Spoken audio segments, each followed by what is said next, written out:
आपने बात पूछी कि यहाँ पे जो लोग मौजूद हैं तो क्या उनको खतरा है कैंसर होने का? जवाब है, हर दिन हर व्यक्ति को अब उसके शरीर के अंदर कैंसर की कोशिकाएं बनती हैं। जब भी एक्सपायरी डेट देखते हैं, लंबी एक्सपायरी डेट की चीज चाहिए, तभी आप गुमराह हो गए। यानी आप ये मानते हैं कि जो पैकेट्स में बंद चीजें होती हैं वो हमें कैंसर के जो कंपोनेंट्स हैं उनको एक्टिवेट कर सकती हैं? एग्जैक्टली। जिम मैराथन मैंने क्या बोला, कैंसर का कारक और हार्ट अटैक बढ़ाता है, कम नहीं करता, बढ़ाता है। इंडियन फीमेल्स को लंग कैंसर जिन्होंने कभी स्मोकिंग नहीं की, अलग एंटिटी देखा गया, अलग म्यूटेशन देखा गया, वो ऐसे शहरों के लिए देखा गया है जहां दिल्ली एनसीआर जैसे, जहां एयर पोल्यूशन काफ़ी अधिक है, और लंग कैंसर ऐसे लोगों में हो रहा है जिन्होंने कभी स्मोकिंग नहीं की है। कैंसर एक ऐसी बीमारी है या फिर एक ऐसा शब्द है जिसको अगर कहीं से सुन लेते हैं या हमारे जहन में भी अगर वो आ जाता है तो एक दिमाग में डर सा बैठ जाता है। हम इलाज की बाद में सोच रहे होते हैं, पहले हम पैसों की सोचते हैं या फिर मौत की सोचते हैं। मतलब हम यही समझते हैं कि कैंसर मतलब मौत, cancer is equal to death. तो यही आज हम समझेंगे कि कैंसर आखिर कितना खतरनाक है। अभी जैसे मैं आपको स्वस्थ दिख रही हूँ या आप भी खुद को स्वस्थ समझ रहे होंगे, लेकिन क्या कैंसर आपको भी नुकसान पहुंचा सकता है? इस स्वस्थ शरीर में क्या कैंसर मौजूद है जो आपको नुकसान पहुंचा सकता है, या फिर वो किस तरीके से, किन कारणों से आपके शरीर के अंदर पनप पाएगा? घर में आपकी लाइफस्टाइल कैसी है, किन किन चीज़ों का आप सेवन कर रहे हैं, आपके घर के जो मसाले हैं, जो पानी आप पी रहे हैं, पानी पीने का जो तरीका है, किस चीज़ में आप पानी पी रहे हैं, किस धातु में आप पानी पी रहे हैं। इसके अलावा अगर आप जिम जाते हैं तो वो भी कैंसर का कारण किस तरीके से बनेगा, इस पॉडकास्ट में आज आप जानेंगे। तो बने रहिए हमारे साथ और cancer specialist doctor Anshuman Kumar को आप सुनिए। सबसे पहले तो आपका बहुत बहुत स्वागत है सर, और कैंसर पर ही आज हमें बात करनी है। तो सबसे पहले तो एक सीधा सा साधारण सा सवाल मेरा आपसे यही होगा, मैं हूँ, आप हैं, या हमारे इर्द गिर्द आप हमारे वीडियोस देख रहे हैं, स्टूडियो में मौजूद हैं, यहाँ पर जितने भी लोग मौजूद हैं, कितने चांसेस हैं उनके अंदर कैंसर हो सकता है या उनको कैंसर का खतरा हो सकता है? कितने चांसेस हैं इस बात के? शुरुआत तो यहाँ से करें। दर्शकों को जैसे आपने बोला कैंसर, कुछ दर्शक तो डर के इसको हटा देंगे जी कि इस टॉपिक को छोड़ दो, कोई और टॉपिक बता दो जी। लेकिन आपके दर्शकों से मैं कहता चलूं कि इस पॉडकास्ट के बाद आपके कैंसर का डर खत्म हो जाएगा, पहली बात। इसलिए ज़रूरी है कि वैज्ञानिक सोच के तरीके से ये समझ लें कि कैंसर क्या है जी। और होने का खतरा क्या है। फिर आपको लगेगा इससे हल्की बीमारी हो ही नहीं सकती है अगर इसको हम रोक लें। आपने बात पूछी कि यहाँ पे जो लोग मौजूद हैं तो क्या उनको खतरा है कैंसर होने का? जवाब है, हर दिन हर व्यक्ति को अब उसके शरीर के अंदर कैंसर की कोशिकाएं बनती है, हर दिन हर व्यक्ति में जी। लेकिन हमारा डिफेंस सिस्टम है, इम्यून सिस्टम, जो उसको डिटेक्ट करता है, जो फॉरेन एलिमेंट, मतलब कोई बाहरी तत्व आ गया और उसको मार देता है। ये हमारा नॉर्मल प्रोसेस है। यानी कि हर दिन हमारे शरीर के अंदर कैंसर सेल्स डेवलप हो रहे हैं। और हमको लगता है कि एक स्टेज आती है तभी हमें पता चलता है कैंसर सेल्स तभी डेवलप होते हैं। बिल्कुल। तो इसको अगर एक लाइन में मैं समझाऊं तो ये है, जब तक जिंदा है तो कैंसर का खतरा है जी। तो अब कोशिश हमारी क्या होनी चाहिए कि इसको समझें और कैसे इसको समझ के आप इस पे काबू करके रखें ताकि ये पनप के एक बीमारी का रूप ना ले ले। इतनी ही कोशिश होनी चाहिए। बिल्कुल। तो इसके लिए सिंपल जरूरी है आपको समझना कैंसर बनता कैसे है, इस पे चर्चा करेंगे। हाँ। दर्शकों को समझ में आ जाएगा। अगर ये थ्योरी समझ में आ गई तो कैंसर आप बनने नहीं दे सकते हैं, ये आपके बस में। हाँ, तो ठीक है, पहले ये जान लेते हैं कि कैंसर है क्या। आमतौर पर कई लोग ऐसे भी बोलते हैं ओवर ग्रोथ ऑफ सेल्स, या है क्या कैंसर? आखिर कैंसर का नाम हमें सिर्फ एक बीमारी के तौर पर पता है कि बहुत बड़ी बीमारी है और अगर आपको हो जाएगी तो आपकी आमदनी, जितना भी पैसा आपने इकट्ठा किया वो सब कुछ खत्म कर सकता है, आपकी लाइफ खत्म कर सकता है, परिवार को भी उतना ही बर्डन दे सकता है। तो है क्या कैंसर? पहले इसी पे आते हैं। एक तो बार बार मैं यही बात कहता हूँ कि कैंसर बीमारी है ही नहीं जी। कैंसर बीमारी नहीं है। अच्छा। कैंसर इज ए मैनिफेस्टेशन, मतलब बीमारी कहाँ है उस पर चर्चा नहीं हो रही है, उसका कारण भी उस पर चर्चा क्यों नहीं हो रही है। सेल के अंदर, कोशिकाओं के अंदर जो समस्या है उसका मैनिफेस्टेशन, मतलब प्रतिलक्षण कैंसर है, जिसको हम बीमारी इसलिए कहते हैं कि इसकी दवा है, इसकी सर्जरी है, इसका रेडियोथेरेपी है। लेकिन बीमारी मॉलिकुलर हेल्थ पे है। सेल के अंदर oxidative stress, membrane instability, glycation, methylation, mitochondrial, actually cancer है माइटोकॉन्ड्रियल मेटाबॉलिक डिजीज, मतलब सेल के अंदर जो पावर हाउस है जहाँ से एटीपी जनरेट होता है, हमारा शरीर काम करता है, उसी की मेटाबॉलिक प्रॉब्लम के कारण कैंसर होता है। आमतौर पे लोग समझते हैं कैंसर जेनेटिक बीमारी है। सिर्फ 5 से 15% कैंसर जेनेटिक है।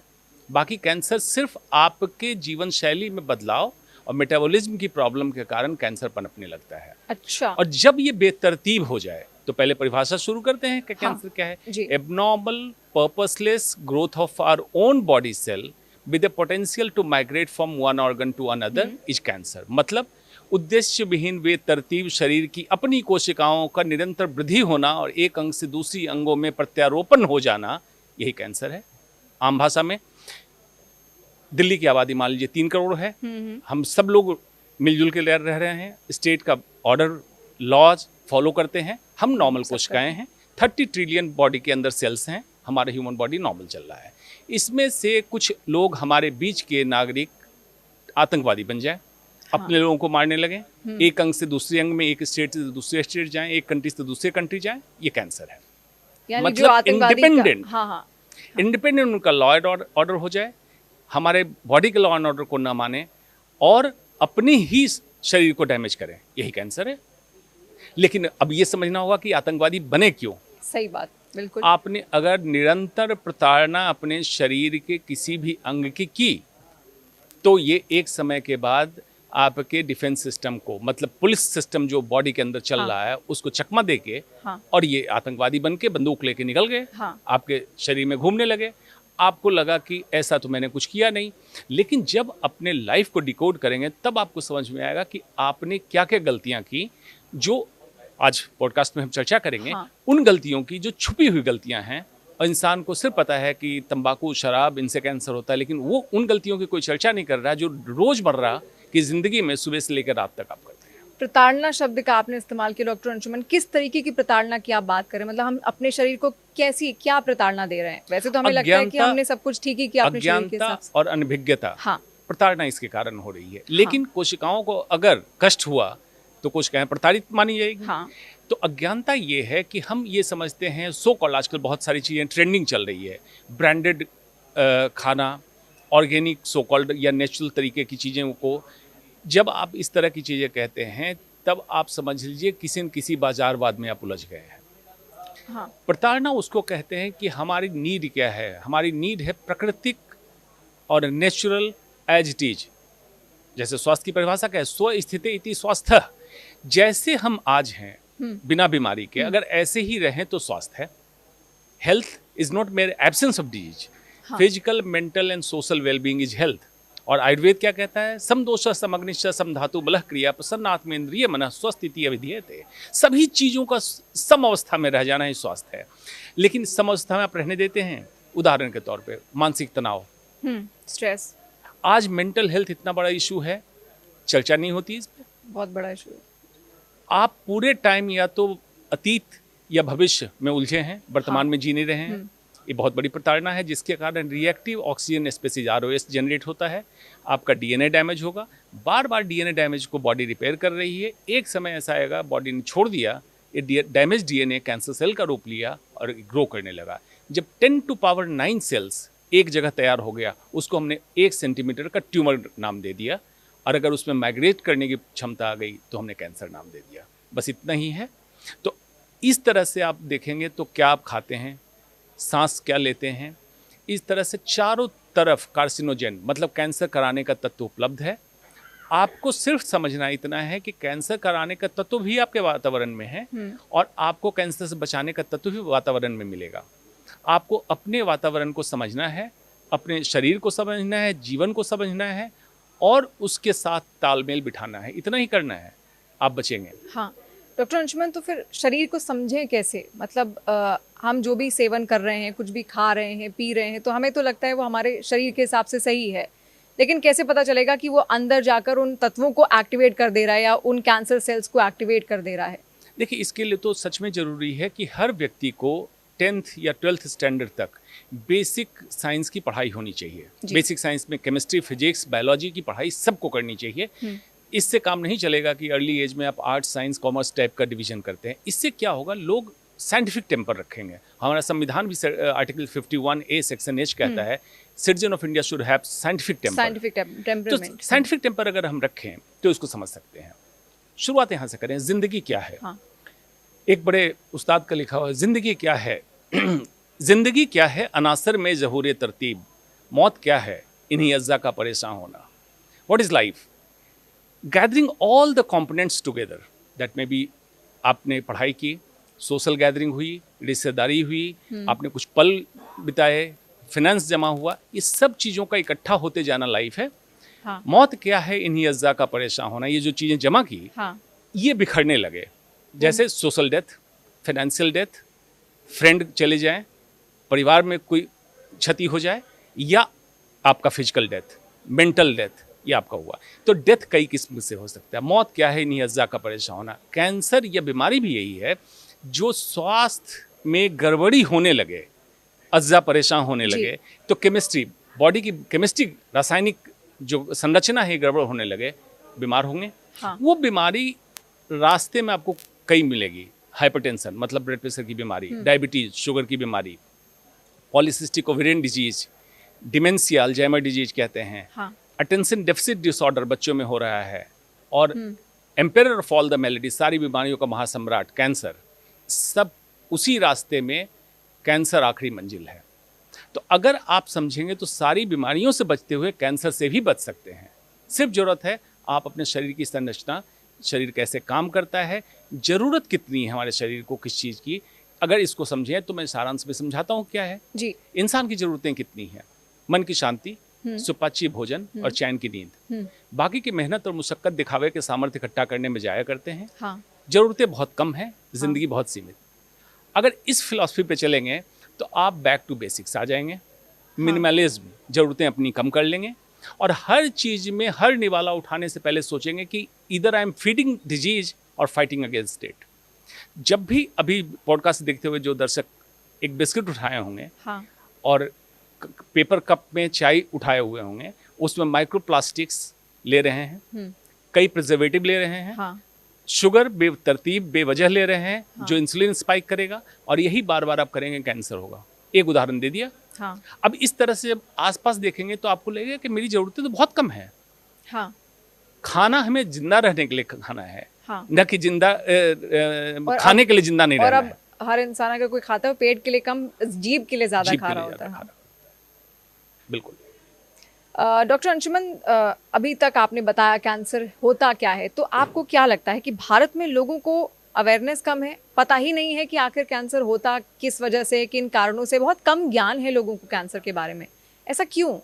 देखिए, अवेयरनेस अगर मैं कहूँ तो विश्व में हर जगह कभी है। हाँ। अमेरिका अपने जीडीपी का 16% हेल्थ बजट पे खर्च करता है, और अमेरिका का health care system broken system है, खत्म है, बर्बाद है। अगर कोई भी हिंदुस्तानी ये कहता है कि अमेरिका का हेल्थ केयर सिस्टम अच्छा। इंडिया में कर दो, तो मैं कहूँगा बिल्कुल मत करो। अच्छा।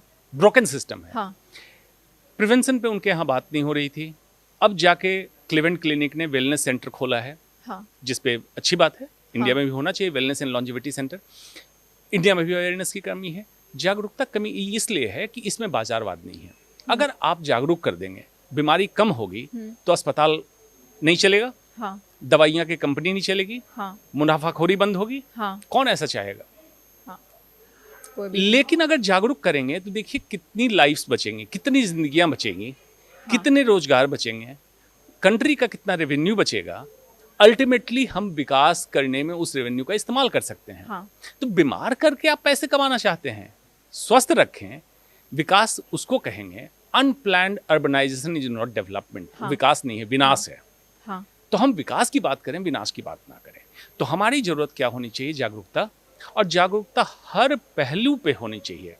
जैसे हेल्थ केयर हम बोलते हैं, मतलब अस्पताल को हेल्थ केयर कहते हैं, लेकिन आप बताइए अस्पताल का कौन सा कोना है जो जहाँ पे एक स्वस्थ व्यक्ति जाए और वो कहे कि मैं और भी स्वस्थ रहूं और दिनों तक हाँ। कैसे रहूं? तो कोई कोना है? आपको कैंसर विभाग मिलेगा, हार्ट विभाग मिलेगा, ट्यूबरक्लोसिस भी मिलेगा। वेलनेस सेंटर कहाँ है? जाने से ही डरते हैं अस्पताल। डलते हैं। हाँ। तो इसका नाम कर देना चाहिए सिक केयर, हेल्थ केयर नहीं होना चाहिए। Ministry of health and family welfare, स्वास्थ्य एवं परिवार कल्याण मंत्रालय बोलते हैं, लेकिन उसमें कहाँ है परिवार का कल्याण? सारी स्कीम होती बीमारी का कैसे इलाज हो, हाँ, या आयुष्मान भारत लॉन्च किया तो बीमारी का कैसे इलाज हो। हाँ। वेलनेस की कहाँ बात हुई? आप कराते हैं हेल्थ इंश्योरेंस प्रीमियम देके, हाँ, लेकिन आप स्वस्थ हैं, आप कहें कि मैं अपना चेकअप करा लूं और मैं कैसे स्वस्थ रहूं, कोई डॉक्टर बता दे, तो इसके लिए तो कहेगा इंश्योरेंस कवरेज नहीं है, तो उसका नाम रखिए सिक इंश्योरेंस, हेल्थ इंश्योरेंस मत रखिए। जागरूकता की उस लेवल पे जरूरत है कि आप जागरूक होइए कि मैं स्वस्थ हूं, स्वस्थ कैसे रहूं, इसके लिए क्या आपके पास प्रोग्राम है, अच्छी बात है कि मीडिया ने स्टार्ट किया है हाँ। लोगों का अवेयर करना, यही चाहिए। सिर्फ 10% हर पोर्टफोलियो में लोगों को जागरूक करने लगी, हेल्थ में, जुडिशियरी में, आपके पुलिसिंग में, सिस्टम में, सिविक सेंस में, नॉर्म्स में, इन सब में 10% समय जागरूक करने में लगा दीजिए। बहुत सारा लोड कम हो जाएगा, कोर्ट कचहरी से मुकदमे कम हो जाएंगे, पुलिस पे एफआईआर कम हो जाएगा और अस्पताल में लोगों की संख्या कम हो जाएगी। और मैं अपने को तो उस दिन सफल डॉक्टर मानूंगा जिस समय मेरे जैसे डॉक्टरों की जरूरत समाज को कम पड़ने लगे। हाँ। तो वाकई सफल डॉक्टर की निशानी वही होगी और वही देश सफल कहा जाएगा जहां पुलिस चौकियां, कचहरी और अस्पताल कम होने लगे, वो देश सफल हो जाएगा। डॉक्टर अंशुमन, अभी आपने कहा कि हर इंसान, हर कोई कंपनी ये सोचती है कि उसका फ़ायदा कैसे हो, तो उसके चक्कर में वो लोगों को बीमार भी बना रही है, जैसा कि आपने जिक्र भी किया। अभी एक रिपोर्ट में पढ़ रही थी, उसमें ये कहा जा रहा था कि भारतीय मसाले जो हम इस्तेमाल करते हैं पैकेट्स में बंद, वो भी कैंसर का कारण बन रहे हैं। और इसके अलावा जो ग्राउंड वाटर है उसकी वजह से भी मेटल्स उसमें बहुत ज़्यादा उनकी मात्रा है, तो उससे भी कैंसर बन रहा है। तो ये खाने पीने की आम सी चीज़ें, बहुत बेसिक चीज़ें जो हम लगभग रोज़ ही यूज़ कर रहे हैं, तो क्या छोड़ें और क्या खाएं? कई बार उस असमंजस में भी रहता है इंसान। जो आपने जिस रिपोर्ट की बात की, हांगकांग, सिंगापुर में हाँ, मसाले जी, पकड़े गए थे, हाँ, ईटीओ, इथिलीन ऑक्साइड। हाँ, अब सिंपली आप सोचिए कि लौंग, काली मिर्च, इलायची साबुत रहे, हाँ। घर में आपने पीस लिया, तो उसमें ईटीओ नहीं है, हाँ, ये मसाले हानिकारक नहीं थे। हाँ, लेकिन क्या जरूरी है कि सिंगापुर में जहाँ पे आपके इंडियन मसाले नहीं हो रहे थे, उसको पाउडर्ड फॉर्म में तो कैसे पहुंचेगा? शेल्फ लाइफ, SHELF, मतलब अलमीरा पे रखने की लाइफ मसाले की या किसी ताकि भी वो ज़्यादा लंबे खाद्य चलें। पदार्थ, ताकि लंबा हाँ, चले, हाँ। बढ़ाने के लिए कुछ तो प्रिजर्वेटिव, जी बिल्कुल। Anti bacterial, anti fungal gas का इस्तेमाल करना पड़ेगा। वो कार्सिनोजेनिक है, मतलब कैंसर कराएगा, अच्छा। इसलिए किया जाता है। ये तो आपको समझना चाहिए कि शेल्फ लाइफ, बढ़ी चीजें खाएंगे तो शेल्फ लाइफ, SCLF, आपकी लाइफ कम हो जाएगी। हाँ, तो जब भी एक्सपायरी डेट देखते हैं, लंबी एक्सपायरी डेट की चीज चाहिए, तभी आप गुमराह हो गए। यानी आप ये मानते हैं कि जो पैकेट्स में बंद चीज़ें होती हैं वो हमें कैंसर के जो कंपोनेंट्स हैं उनको एक्टिवेट कर सकती है शरीर में। हर चीज अगर एक डोज एंड ड्यूरेशन उसका देखें कि कितनी मात्रा में आपके अंदर जा रही है और ड्यूरेशन मतलब कितने लंबे समय तक जा रही है, वो कैंसर करा सकती है। तो हमारे बॉडी का सिस्टम ऐसा है कि उससे फाइट कर लेता है अगर डोज कम हो या बॉडी अपने सिस्टम को डिटॉक्सिफाई करे। मतलब माइक्रोप्लास्टिक्स हमारे अंदर जाए, बॉडी उसको निकाल दे, हम बच जाएंगे। तो आपकी कोशिश ये होनी चाहिए कि वातावरण में चीजें मौजूद है, किस तरह से अपने को डिटॉक्सिफाई करें, किस तरह से बेवजह की चीजों को अपने अंदर न डालें। जैसे प्लास्टिक वातावरण में है, ऊपर से आप प्लास्टिक बॉटल में पानी पीते हैं, प्लास्टिक के बर्तन में खाना गर्म करते हैं, ये ना करें, इससे बच सकते हैं। सिमिलरली बैक टू बेसिक्स में पहला फॉर्मूला, रीजनल खाएं, सीजनल खाएं। जिस क्षेत्र में रहते हैं उस क्षेत्र में जो चीजें उपजती हो वही खाएं, उसी सीजन की चीज खाएं। अभी अगर अमरूद का सीजन है तो अमरूद अभी खाएं। क्यों आपको प्रिजर्व कीवी खाना है? रॉ खाएं, रियल खाएं। रॉ मतलब बिना प्रोसेसिंग के जो खाना आता हो उसको खाएं, और रियल खाएं। रियल किसी कंपनी की बात नहीं कह रहा हूँ, रियल मतलब एक्चुअल फूड खाएं, processed and ultra processed food ना खेत से आप तक पहुंच रहा है। एग्जैक्टली, मतलब फार्म से लेके आपके मुंह तक पहुंचने की यात्रा। उसमें भी डॉक्टर अंशुमन पेस्टिसाइड जो मिलाते हैं वो भी एक बहुत बड़ा कारण बनते हैं। उसको ऐसे उससे भी कैसे बचें, क्या पहचान होगी, कैसे पहचाने? शिवानी, इसको ऐसे समझिए कि धरती हमारी है, इनडायरेक्टली और डायरेक्टली जो भी हम खाते हैं वो धरती से है। अब चलिए साइंस ने हाइड्रोफोनिक का बहुत सारा कुछ कर लिया, लेकिन एलिमेंट तो वही है, कार्बन, हाइड्रोजन, नाइट्रोजन, ऑक्सीजन, यही सारी चीजें जो कन्वर्ट होकर खाने के फॉर्म में बन रहा था। रिसोर्सेज कम है और लोड ज्यादा है। बिल्कुल। अब प्रोडक्शन कम हो रहा था, आबादी बढ़ गई। अब आपने क्या किया? प्रोडक्शन बढ़ाने के लिए फर्टिलाइजर इस्तेमाल किया। कीड़े खाते हैं, कीड़े वही खाएंगे जिस पे इंसेक्टिसाइड नहीं होगा। तो जो खाना, जो फल में कीड़े खा लिया, तो मतलब वो आपके लिए लिटमस टेस्ट का काम किया, वो खाना आपके लिए शुद्ध था। ओके, अच्छा। आपने उन कीड़े को मारने के लिए कीटनाशक दिया, कीड़े तो नहीं आए, लेकिन आप कीटनाशक खा गए, और अगर ठीक है, तो कैंसर का कारक बना। अच्छा, ठीक है। कीड़े ना खाएं इसलिए कि प्रोड्यूस बढ़ जाए। यानी ये पहचान है कि अगर किसी फल सब्जी को कीड़े खा रहे हैं, मतलब वो हमारे लिए सही है, वो हम उसका सेवन कर सकते हैं। अमरूद का पेड़ लगा हुआ है, आप जाएं, उसको चिड़िया खा रही है, उसी अमरूद को तोड़ के आप खा लें, उसका लैब टेस्ट करा लें, वो अमरूद आप ही के खाने योग्य था। अगर चिड़िया नहीं छू रही है, इनमें सेंस अभी भी बरकरार है। इंसानों ने सेंस खो दिया और चिड़िया का खाया हुआ सो कॉल्ड दिल्ली वाले जो हैं, मैं भी दिल्ली में ही हूँ, लेकिन हाँ, दिल्ली हाँ, में हमारे दोस्त, no I can't eat it. क्या भाई, चिड़िया तुमसे ज्यादा सेंसिबल थी, जितना खाना था उतना ही खा के गई, बाकी छोड़ गई तुम्हारे सही बात लिए, है। लिटमस टेस्ट करके। हाँ। तो खा लो, हमारे लिए छोड़ के गई, हमारे लिए छोड़ गई हाँ। थी। तो मेरे खेत में फल के वृक्ष है, अच्छा खेती भी करता हूँ। अच्छा। तो जब मेरा केयर टेकर कहता है सर चिड़िया आ जाती है, वहाँ माइग्रेटरी बर्ड्स आने लगी, हाँ। तो मैंने कहा कि बिल्कुल आने दो, ये तो हमारे लिए टेस्ट करके बता रही है कौन सा खाना है कौन सा नहीं खाना है। हाँ। यही करना है। इकोसिस्टम हमारा बना हुआ है जिसमें पशु पक्षी से सारा कुछ हमारे लिए इंपॉर्टेंट है। आप चाह रहे हैं इकोसिस्टम से कुछ लोगों को हटा दें और सिर्फ हम ही रहें, तो गुलसिता में फूल तो हर रंग के होंगे, हाँ। एक ही रंग का फूल होगा, सिर्फ मनुष्य होगा, हाँ।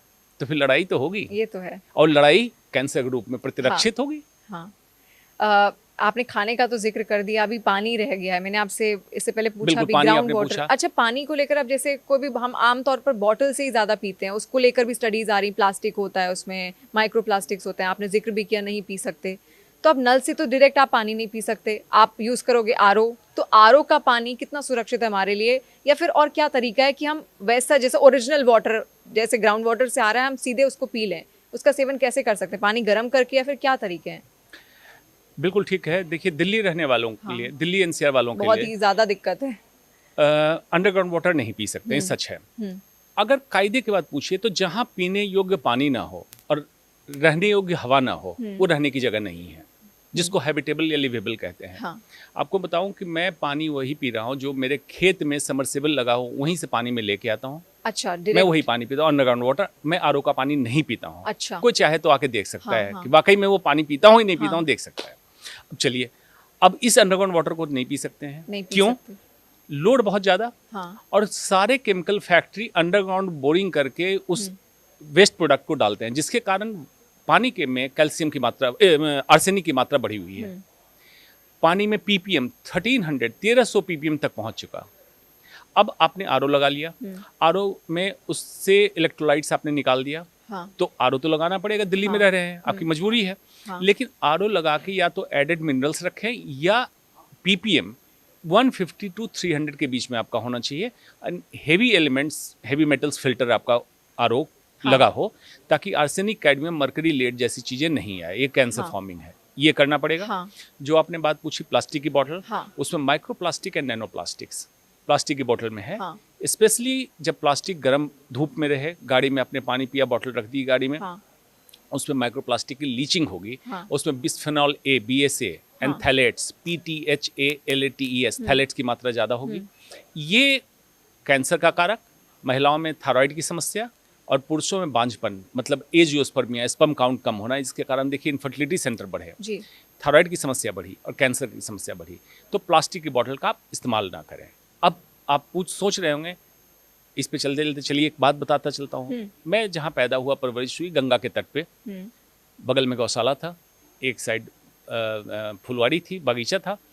तो एक बार मैं कहीं से लौट रहा था दिल्ली, मैं ढूंढ रहा था, शायद नोएडा के ऊपर से फ्लाइट क्रॉस कर रही होगी, तो मैं ढूंढ रहा था मेरा घर कहाँ पे होगा। तो मुझे सिर्फ यहाँ पे बड़ी बड़ी इमारतें दिखी, टिमटिमाती बत्तियाँ, न नदी न बागीचा। उसी पे मैंने लिखा था, इसको नाम दिया था आज से कई साल पहले, 16-18 साल पहले, पत्थरों का शहर। अच्छा, उसी पे मैंने लिखा सिर्फ था, इमारतें, सिर्फ कंक्रीट जंगल है, कंक्रीट जंगल। पत्थरों के इस शहर में एक पत्थर था मेरा। इस कंक्रीट जंगल में कोई एक पत्थर में ढूंढ रहा, तो पत्थर कहाँ है? पत्थरों के इस शहर में एक पत्थर था मेरा, ना थी गैया, ना था बछड़ा, ना था बागीचा मेरा। क्षीर बंद था, दूध पैकेट में है। नीर बंद था, पानी बोतल में है। क्षीर बंद था, नीर बंद था, और बंद किस्मत मेरा, ना थी हरियाली यहाँ, ना था वो दरिया मेरा, ना था वो दरिया मेरा। ये सबके लिए है, सबके लिए, सबके लिए। जो भी छोटी जगह से उठ के दिल्ली एनसीआर में रह रहे हैं, वो मिस करते होंगे, मैं जानता हूँ इस बात को। बागीचा भी मिस करते होंगे, गाय भी मिस करते होंगे, नदी भी मिस करते होंगे, जो भी उन्होंने बचपन में देखा है। कोई भी बड़ा शहर, बॉम्बे या कोई भी आप बड़ा शहर ले लीजिए, वहाँ पे यही हालात हैं। बॉम्बे में फिर भी कहिए समुद्र दिख जाता है, कुछ नेचर तो है, कुछ तो प्रिजर्व है। दिल्ली में तो क्या प्रिजर्व रखा है? एग्जैक्टली, कुछ भी नहीं। अब प्रिजर्वेशन की आपने बात करी ली, तो हवा तो हम सब दिल्ली की अगर बात कर रहे हैं तो सबसे बड़ा टॉपिक इस वक्त वही बना हुआ है। QI कहाँ कहाँ पहुँच जा रहा है, 400 पार कर जा रहा है, इस टाइम ग्राफ 3 भी लगा हुआ है। तो क्या इससे भी हमें कैंसर हो सकता है? जो सांस इस वक्त हम लोग ले रहे हैं, दिल्ली NCR के लोग, या जितने भी प्रदूषित शहर हैं जहाँ पर AQI बहुत ज़्यादा ख़राब लेवल पर है, तो क्या इससे भी जो कोशिकाएं हैं कैंसर की वो एक्टिवेट हो सकती हैं? बिल्कुल। इंटरनेशनल प्लेटफॉर्म पे Indian lung cancer, Indian female lung cancer करके अलग एंटिटी बना दी गई कि इंडियन फीमेल्स को लंग कैंसर जिन्होंने कभी स्मोकिंग नहीं की, अलग एंटिटी देखा गया, अलग म्यूटेशन देखा गया। वो ऐसे शहरों के लिए देखा गया है जहां दिल्ली NCR जैसे, जहां एयर पोल्यूशन काफ़ी अधिक है, और लंग कैंसर ऐसे लोगों में हो रहा है जिन्होंने कभी स्मोकिंग नहीं की है। लंग कैंसर, लिम्फोमा, बच्चे जो गर्भ में पल रहे हैं, माँ के प्रदूषण से वो बच्चे दूषित होते हैं, उनका न्यूरो डेवलपमेंटल डिसऑर्डर, उनका डेवलपमेंट कम होता है, बर्थ डिफेक्ट, और इस तरह की अनेकों बीमारियां, हार्ट डिजीज, अस्थमा तो सब लोग जानते हैं, एलर्जी, इस तरह की बहुत सारी बीमारियां एयर पोल्यूशन के कारण हो रही है। लोगों को लगता है कि एयर पोल्यूशन ठीक नहीं किया जा सकता। मैं हर समय इस पे कहता हूँ, only strong political will is required to correct the air pollution. कोई रॉकेट साइंस इसमें नहीं है। जो भी कहता है गलत कहता है, मेरे से डिबेट करे। 1 साल का टाइम एयर पोल्यूशन कैसे कंट्रोल नहीं होता दिल्ली का, मैं बताऊंगा। गलत है। कैसे? लेकिन बिल्कुल ये कंट्रोलेबल है, लेकिन आप पूछ रहे होंगे तो क्या अज्ञानी लोग हैं? हाँ, कि आप ही को नॉलेज है, बाकी मुझसे ज़्यादा ज्ञानी लोग बैठे हैं। हाँ। उनको पता है कि वो कंट्रोल कर सकते हैं, इसलिए कंट्रोल नहीं करेंगे। फिर स्कैम बंद करना पड़ेगा। वाटर स्प्रिंकलिंग होती है, हाँ होती है, हाँ। उसमें कितना बड़ा स्कैम है प्रदूषण के नाम पे। आप गाड़ी लेते हैं, दिल्ली में डीजल की गाड़ियां 10 साल के लिए रजिस्ट्रेशन हाँ, होगी, हाँ। उसके बाद 2-2 महीने हर सीजन में आपका कह दिया जाए गाड़ी बंद कीजिए। हाँ। तो आपकी गाड़ी प्रैक्टिकली 15 साल का टैक्स देके आप 8 साल चला रहे हैं। इकोनॉमिक्स को समझिए। फिर आप पोल्यूशन चेक कराते हैं, PUC सर्टिफिकेट लेते हैं कि आपका नॉन पोल्यूटिंग व्हीकल है, फिर भी आपकी गाड़ी बंद की जाती है। उस समय कैब चलवाई जाती है। तो ये समझिए इस नेक्सस को, एक चेन बनी, एक चेन है। हाँ। आपने पोल्यूशन कंट्रोल अगर कर दिया, हाँ। तो लोग इतने बीमार क्यों होंगे? इस समय लोगों में इमरजेंसी करके हॉस्पिटल में भर्ती कहाँ होंगे? वेंटिलेटर ICU का बंद हो जाएगा। तो पूरे नेक्सस को खत्म करना ये पॉलिटिशियंस कभी नहीं चाहते हैं। प्रॉब्लम यहाँ है। अगर ये चाहे तो वाकई लोग स्वस्थ भी रहेंगे, लोगों की गाड़ियाँ भी चलेंगी, और पोल्यूशन यहाँ एक सो कॉल एक ग्रीन एनर्जी करके ओखला में प्लांट लगा हुआ। हाँ, उस पर न्यूयॉर्क टाइम्स, न्यूयॉर्क की एक जर्नलिस्ट ने, इन्वेस्टिगेटिव जर्नलिस्ट, 5 साल करके निकाल के बता दिया कितने लोग उससे मर रहे हैं। इंडिया में किसी को खबर नहीं है उस बात की। तो प्रॉब्लम जहां जहां है, अगर आप रूट कॉज एड्रेस करें, पॉलिटिशियन को मैं कहता हूं कि देखिए, आप जिसको वोट बैंक समझ रहे हैं वो वोट बैंक नहीं है। आप अगर स्वास्थ्य, शिक्षा, सुरक्षा पे ध्यान दें तो आप हर समय टिके रहेंगे। आपको सारी जनता वोट देगी कि सभी को स्वस्थ रहना है, सभी को शिक्षित होना है और सभी को सुरक्षित रहना है। लेकिन उस मुद्दे पे आप जाना नहीं चाहते हैं क्योंकि आपको स्कैम करना है। राइट टू लाइफ का भी मुद्दा हो गया। Right to life, basic human right का मामला है। ह्यूमन राइट का मामला है जी। आपके हिसाब से पोल्यूशन की बात आपने की, किस तरीके से पोल्यूशन को रोका जाए? आपने कहा कि आपको पता है वो तरीके क्या कौन कौन से हो सकते हैं। पब्लिक व्हीकल यूज़ करें हम ज़्यादा से ज़्यादा, या फिर क्या वो तरीके हो सकते हैं? क्योंकि 400 के पार है। लंदन जैसी जगह में 12 जब AQI होता है तो वहाँ पर डिस्कशन होता है कि हमारा AQI बहुत बढ़ गया, हम तो कहाँ पहुँच चुके हैं। तो कैंसर जैसी बीमारी तो बहुत आम हो चुकी है हम लोगों के लिए, तो कैसे सुधारा जाए इसे? बहुत साल पहले मैंने सोशल मीडिया पर, अपने पर्सनल सोशल मीडिया प्लेटफॉर्म पे मैंने डाला था कि 10 पॉइंट्स आप मार्च से करना चालू करें। अक्टूबर आते आते जो आपको प्रॉब्लम होती है, दिवाली पराली का नाटक होता था। हाँ। अब तो दिवाली पराली का नाटक भी बंद हो गया क्योंकि पटाखे आपने बंद कर लिए। पराली पे पता नहीं कंट्रोल हुआ है नहीं हुआ है, लेकिन चलो, अब क्यों पोल्यूशन कंट्रोल नहीं हो रहा है? ग्रैप 3 ग्रैप 4 करते रहते हैं, खेल करते रहते हैं, लेकिन AQI डाउन तब होता है जब हवा तेज चल जाती है, धूप निकल जाती है। तो आपको पहले समझना होगा पोल्यूशन का। दिल्ली एक क्रेटर है, इस तरह से तस्तरी है, इसमें बड़ी बड़ी इमारतें भी बन गई। अब जो हवा आ गई, जैसे मॉइस्चर हुआ, ठंड का मौसम हुआ, ऊपर से सेटल होके पोल्यूटेंट जो ऊपर था वो नीचे आ गया। तो एक चीज होता है फॉग, जिसको कोहरा कहते हैं, दूसरा स्मॉग जो वर्ल्ड वाइड हो गया, स्मोक प्लस फॉग। लेकिन दिल्ली में स्मॉग नहीं है, दिल्ली में पोलॉग, पोल्यूशन प्लस फॉग। ओके, मतलब इसमें हेवी मेटल्स भी है, बेंजीन भी है, आर्सेनिक भी है, सस्पेंडेड PM 2.5, PM 10 सारा है। ये पोलॉग है। ये छोटी चीज नहीं है। अफसोस, आश्चर्य दोनों मुझे ये, एक पॉलिटिशियन भी यहीं रहते हैं दिल्ली में, सेंट्रल पॉलिटिशियन और दिल्ली NCR वाले भी। भाई आपको नहीं समझ में, आप भी तो यही हवा ले रहे हो। इवन नितिन गडकरी ने कहा भी था कि मैं दिल्ली आना नहीं चाहता हूँ, क्योंकि जैसे ही वहाँ आता हूँ तो मुझे तकलीफें होती हैं, सांस बिल्कुल, लेने में कोई दिक्कत। भी बाहर रहने वाला व्यक्ति हाँ। यहाँ आएगा तो उसको तकलीफ होती है। आप ही जाए, एक हफ्ते पहाड़ों में हाँ। रह के आए, हाँ। जब दिल्ली इन करेंगे आपको समझ में आएगा कि एनसीआर की हवा कहाँ से शुरू हो और गई। जब आप पहाड़ों में पहुंचते हैं डॉक्टर अंशुमन, तो आपके फेफड़े बड़े खुश हो जाते हैं और एक साथ इतनी सारी हवा आपको मिलती है, तो खुद आपके फेफड़े भी अंदर से उछल रहे होते हैं कि इतनी सारी हवा शुद्ध वो भी कैसे मिल गई। आप तो शिवानी, आप तो बता रही हैं आप जो फील करती हाँ, हैं। हाँ। मैं कैंसर सर्जन हूँ। हाँ। अब कैंसर के ऑपरेशन के लिए जब मैं चेस्ट ओपन करता हूँ तो फेफड़ा दिखता है। बेशक। पहाड़ों से जो आते हैं इलाज कराने के लिए, उनका ऑपरेशन जब करता हूँ, पिंक गुलाबी फेफड़ा, जो कि ओरिजिनल रंग है, जो ओरिजिनल रंग का कलर हाँ, है। हाँ। और दिल्ली वालों का जब करता हूँ ब्लैक, जिसको दिल्ली लंग मैं कहता हूँ। अच्छा, वो क्या दिल्ली लंग, मेरे पास पिक्चर है सिर्फ पोल्यूशन की वजह से? सिर्फ पोल्यूशन की वजह से। मतलब नो स्मोकिंग, नो, मैं नॉन स्मोकर की बात कह रहा हूँ। अच्छा, non smoker. Non smoker Delhi वाले और नॉन स्मोकर पहाड़ वाले, इतना डिफरेंस है। अब इससे बड़ा एग्जाम्पल क्या दूं, मजाक लग रहा है लोगों को। तो ये जो पॉल्यूटेंट्स हमारे शरीर में जा रहे हैं, पहले तो मास्क लगाना अब तो मुझे लगता है बहुत ज़्यादा ज़रूरी है, और जब ये शरीर में हमारे अंदर जाते हैं तो किस तरीके से ये काम करते हैं, कैंसर को कैसे एक्टिवेट करते हैं? पॉल्यूटेंट्स का पार्टिकुलेट मैटर 2.5, 10, ये तो साइज के हिसाब से हुआ। हाँ। इसके अलावा कुछ गैस जैसे मीथेन, कुछ हैवी मेटल जैसे आर्सेनिक, हाँ। बेंजीन, इस तरह की चीजें, केमिकल रासायनिक तत्व सबको मिला लें। हाँ। अब ये इनहेल कर लिया आपने, एक तरीका। ट्रांसक्यूटेनियस मतलब आपके स्किन पे अटैच हो गया, जहां मास्क आप नहीं लगा सकते, वहां से एब्जॉर्ब हो सकती है कुछ चीजें। और कुछ चीजें अब जब खाना खा रहे हैं उस पर पड़ी हुई चीजें अंदर गई, 3 रास्ते पहुंच गए आपके अंदर। अब जब फेफड़े के अंदर सबसे ज्यादा रूट फेफड़े से जाएगा, ये एब्जॉर्ब हुआ। जो एब्जॉर्ब होने का है वो सर्कुलेट होके बॉडी में घूमने लगा।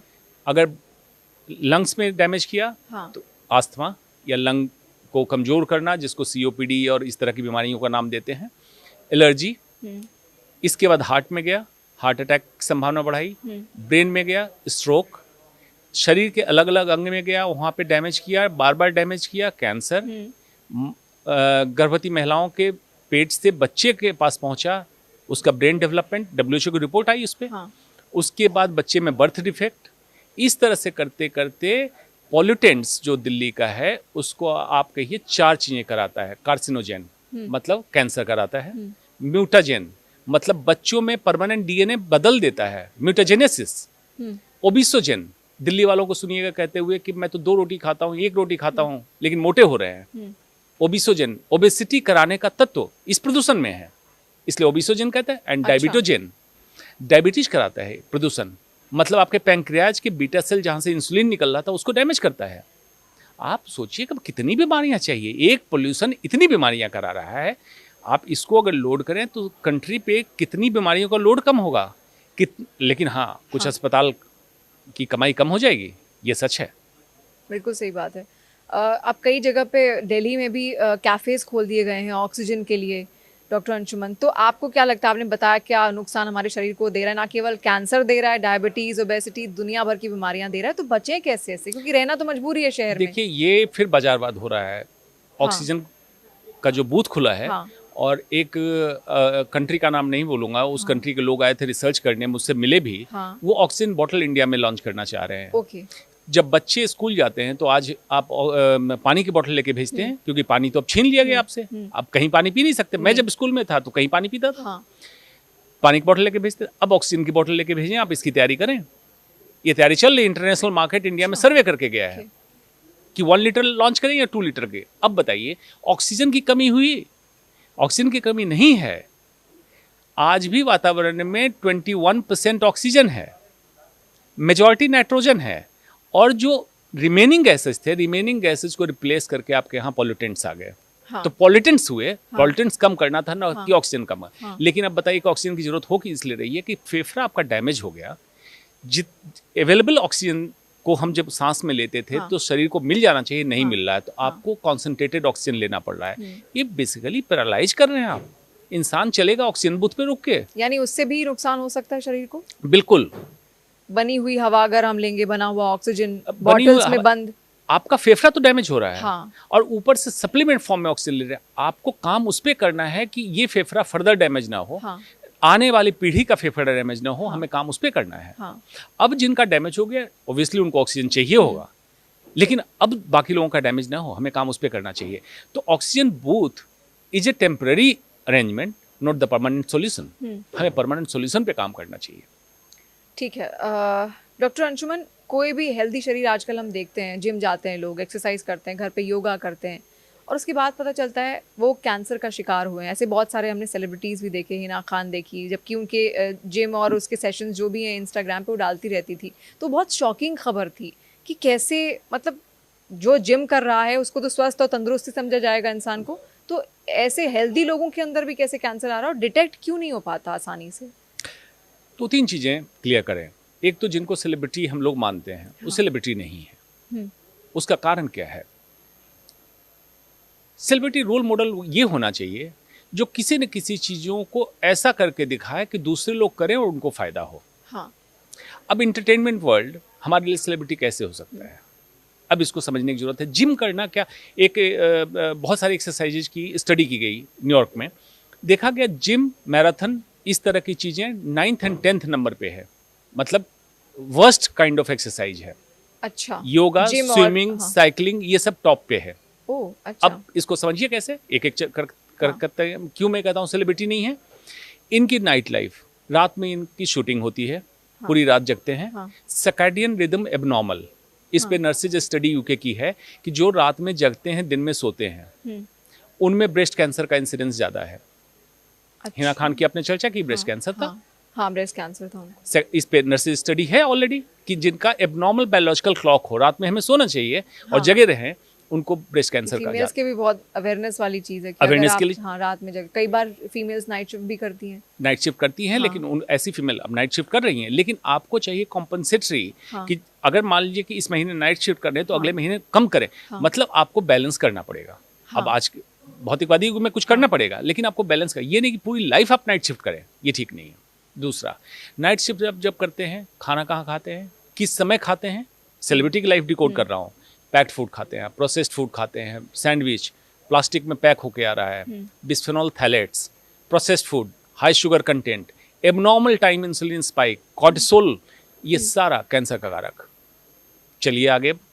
अब एबनॉर्मल टाइम दिन में सो रहे हैं आप, कभी भी सो जाते हैं, कभी कभी जगने के लिए आप बहुत सारे पिल्स लेते हैं, कभी सोने के लिए बहुत पिल्स लेते हैं, ये तो बताते नहीं लोग। हाँ, ये कर रहे हैं।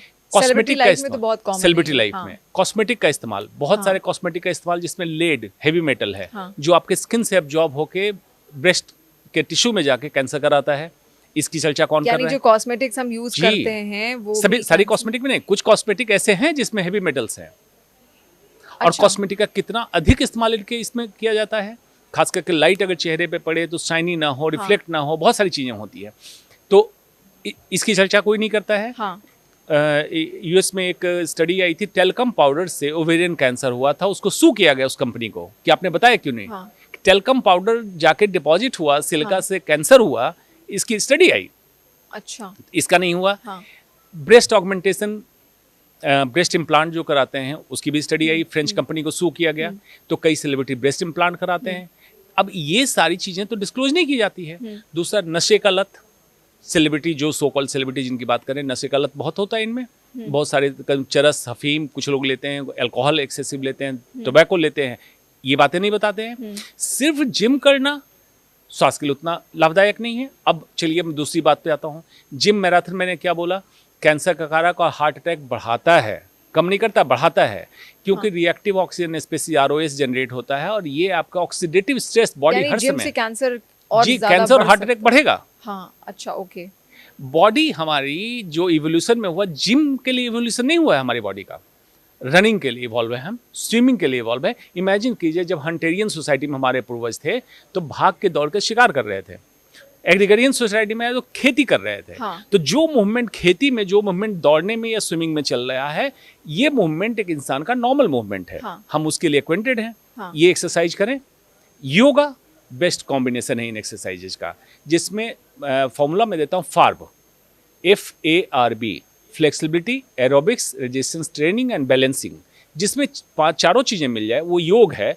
योगिक एक्सरसाइज आप करें, आप स्वस्थ रहेंगे, ना heart disease, hypertension, diabetes, cancer ऐसी बीमारियों से बचेंगे। तो सेलिब्रिटी की लाइफ को कॉपी ना करें, अपनी लाइफ को सेलिब्रिटी लाइफ बनाएं। ये बेहतर है। इस हिसाब से तो जिम बहुत ज्यादा नुकसानदायक है बिल्कुल, डॉक्टर जिम अंशुमन। नुकसानदायक और है। एक ट्रेंड टाइप का चल गया है, जिम चेन्स खुल गई हैं बहुत सारी, हर कोई जिम ही जाना चाहता है, एक्सरसाइज लेकिन नहीं करना चाहता। आप योग हो बताइए, या बाइसेप्स प्राणायाम। जिसको डोले सोले हाँ। बोलते हैं, pectoralis major muscle and biceps, मैं तो हाँ। ऑपरेशन करता हूँ, सबका देखता हूँ, वो उसको एक्स्ट्रा बना के क्या कर लेंगे? अगर हाथ इतना मोटा होगा तो क्या है उस हाथ का काम? Show आपको off। हाथी बनना है? हाँ इंसान है भाई। हाँ अनलेस कि आपका काम बाउंसर का ना हो, हाँ। तो पढ़े लिखे लोग किस लिए कर रहे हैं?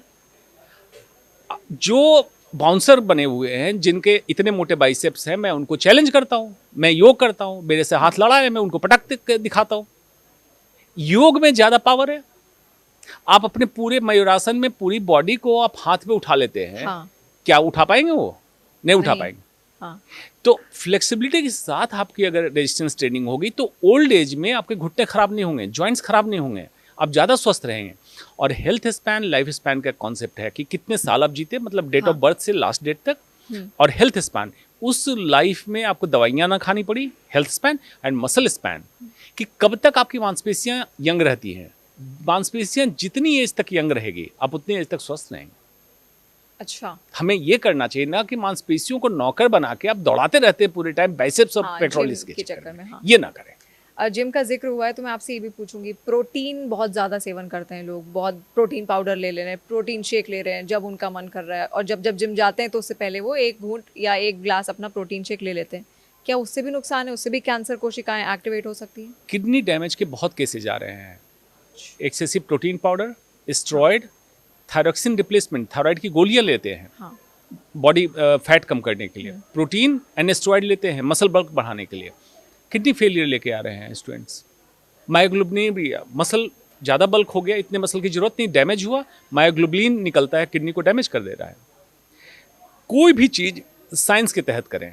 जब भी कोई प्रोडक्ट आता है मार्केट में तो कंज्यूमर साइकोलॉजी के हिसाब से उस प्रोडक्ट को पंप करने के लिए बड़ी अच्छी अच्छी चीज़ें दिखाई जाएगी, लेकिन हर समय पिंच ऑफ सॉल्ट के साथ किसी भी रिपोर्ट को पढ़ें जी, उसको साइंटिफिक तरीके से समझें और बिल्कुल सलाह लेके काम करें। क्योंकि एक बार लाइफ में डैमेज हुआ, जैसे किडनी डैमेज हो या प्रोटीन स्टेरॉयड लेते हैं, इम्पोर्टेंस करके लोग आते हैं, यंग लड़के, इम्पोर्टेंस की प्रॉब्लम हो रही है आजकल, जो जिसको मर्दाना ताकत, ये हाँ, बस समझाने के लिए आप बोल सकते हैं, इसकी समस्या होने लगी। अब बताइए कि ये कौन सा जिम है? आप जो इस फिट तरीके रहें। की समस्याएं आपको दे रहा है। एग्जैक्टली, हाँ, ये fit ये रखने तो की डायरेक्ट जगह मैं देख रहा हूँ, अनहेल्दी आपको बना रहा है और ज़्यादा। अनहेल्दी बना रहा है। डॉक्टर अंशुमन, जिम की बात आपने की, मेकअप से भी कैंसर हो सकता है, ये भी आपने बात कही। इसके अलावा प्लास्टिक और प्रदूषण तो हमने बात की ही की। डिटेक्ट बहुत लेट होता है कैंसर, तो उसको डिटेक्शन का जो वक्त है वो थर्ड या फोर्थ स्टेज पर ही आकर क्यों डिटेक्ट होता है? ऐसा क्यों होता है? ज़्यादातर केसेस ऐसे ही पता चलते हैं कि थर्ड और फोर्थ स्टेज पर जब सीवियर हो चुका है तब वो डिटेक्ट हो रहा है। फर्स्ट और सेकंड में बहुत रेयर केसेस में ही वो डिटेक्ट हो पाता है, ऐसा क्यों? असामान्य लक्षण किसी व्यक्ति को महसूस हो, उसको इग्नोर ना करें। और डॉक्टर जो कैंसर के नहीं हैं उनके पास भी मरीज जाते हैं, असामान्य लक्षण लेके दवा लिख देते हैं, मरीज ठीक नहीं होता है, मरीज डॉक्टर बदल लेता है, दूसरे के पास जाता है, फिर दूसरी दवा दे दी जाती है। उसकी जांच कराइए। क्यों? कैंसर या प्री कैंसर के शुरुआती लक्षण और आम बीमारियों के लक्षण एक होते हैं जी। तो आम तौर पे ये लक्षण इग्नोर कर दिए जाते हैं और कैंसर बढ़ जाता है। अब चलिए एक एक करके समझते हैं। हाँ। एसिडिटी होना, एसिडिटी की शिकायत है, या अपाचन होना, पेट फूला रहता है, सुबह खाना खाते हैं, शाम तक खाना पचता नहीं है, खाने का मन नहीं करता है। आप क्या समझते हैं? एसिडिटी है, आप ओवर द काउंटर मेडिसिन ले लेते हाँ, हैं, तुरंत। कुछ दिन खाते हैं, हाँ। फिर लेकिन एसिडिटी फिर से हो हाँ, जाती अगले है, दिन वही चीज। आप इग्नोर कर देते हैं। करते हैं। ये गॉल ब्लैडर कैंसर का लक्षण हो सकता है, फैटी लीवर का लक्षण हो सकता है। फैटी लीवर अपने में एक बहुत बड़ी बीमारी है हाँ, हिंदुस्तान में। हाँ, हाँ। अब वो भी फैटी लीवर पे चर्चा करेंगे। बहुत कॉमन हो गया। हाँ। ओवेरियन कैंसर का लक्षण हो सकता है, शुरुआती लक्षण। अच्छा। लोग इग्नोर करते हैं। जिस भी मरीज से मैंने पूछा है gall bladder cancer, ovarian cancer, usually female आती हैं। ओवेरियन कैंसर तो फीमेल में ही होगा, गॉल ब्लैडर कैंसर भी फीमेल में, नॉर्थ इंडिया में ज्यादा कॉमन है। सभी बताती हैं 6-8 महीने से ये तकलीफ चल रही है उनको, और एसिडिटी की दवा खुद लेती थी, बाद में डॉक्टर से दिखा रही थी, डॉक्टर लेकिन कभी अल्ट्रासाउंड करा के किसी ने नहीं देखा। एक अल्ट्रासाउंड करा, डॉक्टर्स ने भी नहीं देखा, डॉक्टर्स ने भी नहीं देखा। तो दोनों को जागरूक होना है असामान्य लक्षण। क्या ये मेडिकल नेग्लिजेंस भी मान सकते हैं? अब डॉक्टर की ट्रेनिंग ही नहीं है। हाँ। डॉक्टर की ट्रेनिंग नहीं है, क्योंकि जाता तो इंसान डॉक्टर से सलाह लेने ही है। बिल्कुल, और उसको इसीलिए मैं कहता हूँ एमबीबीएस में प्री कैंसर या अर्ली कैंसर डिटेक्ट करने की ट्रेनिंग होनी चाहिए। कैंसर डिटेक्ट करने की ट्रेनिंग नहीं जरूरी है एमबीबीएस में। या कैंसर के इलाज अच्छा। की ट्रेनिंग जरूरी नहीं है, हाँ। डिटेक्ट कैसे करें ये इसकी ट्रेनिंग Exactly, जरूरी है। हाँ, हाँ, वो नहीं पढ़ाया जाता है। हाँ, उस पर भी चर्चा करेंगे। मेडिकल हाँ, की पढ़ाई में कहाँ हाँ, पिटफॉल्स हैं, हाँ, उस पर बिल्कुल चर्चा होनी करेंगे। भी चाहिए। हाँ, तो अब ये हो गया हम्म। Fatty liver. आप अल्ट्रासाउंड उठा के देखिए, इंडिया में 70% लोग फैटी लीवर से ग्रसित हो गए। हाँ। फैटी लीवर लोग समझते हैं फैट की प्रॉब्लम है, फैट की प्रॉब्लम नहीं है। तो वैसे लोगों को फैटी लीवर क्यों है जो बाहर से दुबले पतले हैं? हाँ, toffee, thin from outside, fat from inside. हाँ, बहुत सारे केसेस ऐसे हैं। हैं? हाँ, फैटी लीवर है मल्टीपल इंसुलिन स्पाइक, बार बार कुछ खाते हैं, ग्लूकोज की मात्रा बढ़ती है, इंसुलिन जाता है, हिट करता है और ग्लूकोज को फैट में कन्वर्ट करके लिवर में डिपॉजिट करता है। बाद में आपको डायबिटीज हो जाएगा, अच्छा, उसके बाद आपको कैंसर होगा। कोई बताएगा? कोई भी नहीं बताया। क्योंकि मेडिकल की पढ़ाई कौन डिसाइड करता है? अमेरिका। हम्म, कि एमबीबीएस के कोर्स में क्या पढ़ाई करना है, कैसे पढ़ाई करानी है। अमेरिका के करिकुलम कौन डिसाइड करता है? Big pharma company. तो यही तो पढ़ाएंगे कि दवा कैसे बीमार- बेचो, और बीमार कैसे हो, कि बीमार हो तो दवा हाँ, बेच तो दो। दवा बेच दो। हाँ, ये क्यों पढ़ाएंगे वो कि ठीक कैसे रखो? हम्म, जबकि जो भी बात मैं कर रहा हूँ मॉडर्न मेडिसिन आयुर्वेद को समझ के ही बात कर रहा हूँ। मैं भी कोई कहीं से मेरे वैसे ब्रह्मांड में कोई चीजें नहीं उतरा गया ही कि हमारी बॉडी काम कैसे करती है, बायोकेमिस्ट्री क्या है, फिजियोलॉजी क्या है, एनाटॉमी क्या है, संरचना क्या है बॉडी की। इसी को अगर समझा दें तो लोग स्वस्थ रहने लगेंगे। हाँ, लेकिन अगर इस पे चर्चा हो जाएगी तो बीमारी कैसे बिकेगी? बिल्कुल सही बात। तो हमारी जरूरत क्या है कि 6 पद्धतियां हिंदुस्तान में हैं। मॉडर्न मेडिसिन जो जिसको एलोपैथ आमतौर पे लोग कह देते हैं, आयुर्वेद भारत का, होम्योपैथ जर्मनी से आया था, नेचुरोपैथ, योगा, यूनानी, 6 को मिला दीजिए। हॉलिस्टिक अप्रोच से हर इंसान को अप्रोच करें। एक तरह से समझ लीजिए हर इंसान एक अम्ब्रेला के अंदर है, उसमें स्वस्थ व्यक्ति भी है, बीमार व्यक्ति भी है। स्वस्थ व्यक्ति को और स्वस्थ रखिए ताकि अधिक से अधिक हमारे भारत को कंट्रीब्यूट कर सके, और जो बीमार है उसका इलाज सभी पद्धति के लोग मिलके डे 1 से करें। जैसे हाइपरटेंशन हो गया, आप हाइपरटेंशन की दवा देते हैं बीपी कम करने की, फिर दवा बढ़ानी क्यों पड़ी? बाद में उसको हार्ट अटैक क्यों हुआ, किडनी क्यों फेल हुई, स्ट्रोक क्यों हुआ? इसका मतलब है आपने मशीन में मेजरमेंट को कम किया, ना कि उसका एक्चुअल करेक्शन किया। डायबिटीज अगर दवा दी, ये तो ट्रीटमेंट गलत है। टाइप 2 डायबिटीज हाइपर इंसुलिनेमिक स्टेट है, मतलब इंसुलिन बढ़ा हुआ है। आप दवा किसकी देते हैं? इंसुलिन बढ़ाने की। तो बढ़े इंसुलिन बढ़ा के क्या किया आपने? इंसुलिन रेजिस्टेंस खत्म करना था, उसके लिए दवा की जरूरत नहीं थी। लेकिन आपने इंसुलिन बढ़ाया और बढ़ाया और बढ़ाया, पैंक्रियाज एग्जॉस्ट हो गया, फिर आपने इंसुलिन पे डाल दिया। यानी कि बहुत वास्ट अम्ब्रेला है डॉक्टर अंशुमन, Vast और खुद umbrella। डॉक्टर्स को भी इस पर स्टडी और ज्यादा रिसर्च करनी चाहिए। डॉक्टर को सिर्फ ईगो छोड़ना है, हाँ, सारे डॉक्टर को, हाँ। मॉडर्न मेडिसिन से लेके आयुर्वेद सभी डॉक्टर को मिलना है, सामंजस्य बैठाना है, तालमेल बैठाना है। ये समझना कि we are working for human science, not for medical science. एक मानवता के विज्ञान के लिए हम काम कर रहे हैं। हम लोग मिलते हैं, जो बेस्ट जहां जहां है उसको मिला के हम काम करते हैं, समस्या का समाधान हो जाएगा। और भारत शुरुआत अगर करे तो विश्वगुरु सच में बन सकता है, अदरवाइज विश्वगुरु नहीं बनेगा, बाकी नाटक है। एक आखिरी सवाल आपसे करूंगी, आप क्या मानते हैं कि भारत कैंसर कैपिटल बनने वाला है? 2025 में इंडिया को डिक्लेयर कर देना पड़ेगा cancer capital of the world. तो क्या आप कहेंगे लोगों को कि किस तरीके से बचाव करें? एक छोटा सा संदेश क्या रहेगा ये आपका? पिछले 20 साल से मैं कह रहा हूँ, लेकिन ना मैं कोई नेता हूँ ना कोई अभिनेता हूँ, तो मेरी बात की कीमत नहीं होगी। लेकिन फिर भी मैं कहूँगा, आज ब्रेक लगाना चालू कीजिए cancer prevention and lifestyle disease के प्रिवेंशन पे, जिसमें हाइपरटेंशन, डायबिटीज, हार्ट अटैक ऐसी बीमारियां हैं। 10 साल बाद जाके कैंसर पे ब्रेक लगेगा, क्योंकि एक दिन का काम है नहीं। हाँ, सारी चीज़ें आप ठीक करने लगेंगे, 5 साल में केसेज कम होने लगेंगे, 10 साल के बाद जाके आपको रियली इसका रिजल्ट दिखेगा। और ये डुएबल चीज़ है। हाँ, जिनको लगता है डुएबल नहीं है, संभव नहीं है, पॉडकास्ट या टेलीविजन इंटरव्यू पे मैं समझा दूं कि कैसे होगा, आप बैठिए मेरे साथ, मुझे कोई पद प्रतिष्ठा नहीं चाहिए, मैं लिख के देता हूं, आप जाके कीजिए। अगर ना हो तो समझाइए। हर पब्लिक को जागरूक होना है, 3 स्तर पे काम करने की जरूरत है। हर व्यक्ति को जागरूक होना है। अपने आप में चिंतन करें कि अपने लिए आप क्या कर रहे हैं, अपने परिवार के लिए क्या कर रहे हैं, अपने समाज के लिए क्या कर रहे हैं। हर समाज को, जैसे RWA, हाँ, अलग अलग संस्थान, धार्मिक संस्थान, सामाजिक संस्थान है, ये काम करें कि अपने संस्थान के लिए आप क्या कर रहे हैं, किस तरह से किसी भी चीज़ से मानवता का बेटरमेंट कर रहे हैं। हाँ, और सरकारी स्तर पे, गवर्नमेंट के स्तर पे, पूरे कंट्री में किस तरह से आप एक मिसाल कायम कर रहे हैं, किस तरह से आप बेटर कर रहे हैं स्वास्थ्य, शिक्षा और सुरक्षा को। 3 स्तर पे काम करें, हाँ। स्थिति बेहतर हो जाएगी। तो बहुत सारे कारण हमने यहाँ पर समझे जिनकी वजह से कैंसर बनता है, लेकिन डॉक्टर अंशुमन का एक ही चीज़ कहना था कि अवेयरनेस होनी चाहिए, लोगों को सजग होना चाहिए अपने लिए, अपने स्वास्थ्य के प्रति, अपनी लाइफस्टाइल के प्रति, लाइफस्टाइल को किस तरीके से बेहतर करें, वो भी तमाम जो सुझाव हैं उन्होंने हमें दिए। लेकिन इसके बावजूद भी अगर आपके दिमाग में कोई ऐसा सवाल है जो आप चाहते हैं कि हम डॉक्टर से पूछें, तो आप कमेंट सेक्शन के ज़रिए फीडबैक में अपना वो सवाल हमें पोस्ट करके दे दीजिए। वही सवाल हम डॉक्टर अंशुमन कुमार से पूछेंगे और कोशिश करेंगे कि उसका जवाब आप तक ज़रूर पहुँचे।